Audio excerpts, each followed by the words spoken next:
Welcome back to part 2 White Horse Youth. I am here with my chicken nuggies and Chick-fil-A sauce. I've also got some waffle fries and some lemonade. That is my Chick-fil-A order. Christmas is coming up, so if you want to get me some Chick-fil-A, I would be more than happy. I would accept it if you would like to honor me. So if you remember where we left off on Wednesday, we talked about honor. And we talked about how Chick-fil-A is like one of the most honorable fast food restaurants. And I left you on the cliffhanger of a story. So just a quick recap. David's anointed as king. Saul's jealous. He goes hunting to kill David. And Saul and David are in a cave together. And David has the opportunity to kill Saul. So what's he gonna do? What do you think he is gonna do? Is he gonna kill him? Is he gonna leave you alone? I gave you an opportunity to leave a comment. So we see in 1 Samuel 24, verse 4, David could have got revenge on Saul, but he just cut the hem of his robe. He just cuts his robe.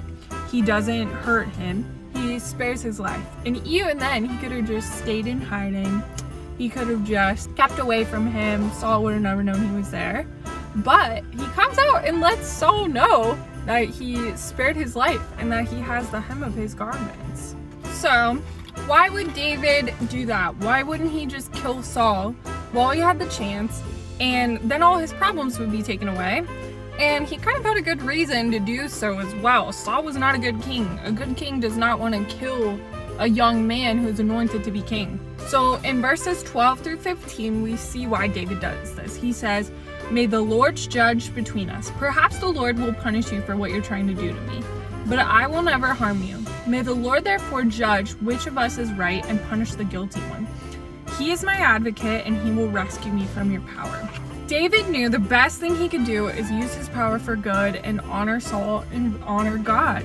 He decided he wasn't going to be like the person he was running from. If he would have killed Saul, it would have made him just like Saul. At the end of the day, he was looking to honor God instead of plead to what men were telling him to do. There's going to be times in your life when you have to honor authority, and sometimes authority, you can be honorable to them and not obey.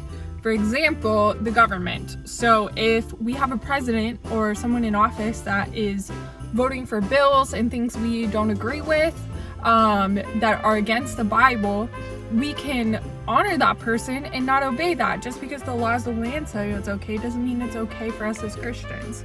We can still honor whoever's in office that's making those laws and honor their position and speak well of them when we talk about them. Now, most of the time though, in your day-to-day life, you're not going to deal with coaches, teachers, parents telling you to do something that's against God's word.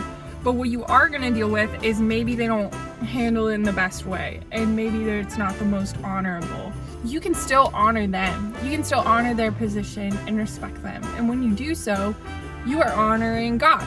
And I remember a point in my life when I had a boss that was not always very honorable the way they dealt with situations and handled things. And a lot of my coworkers talked bad about them a lot. And the Lord really convicted me that yes, I didn't agree with them. A lot of times I agreed with my coworkers, but I needed to honor them and speak well of them and not join in on that.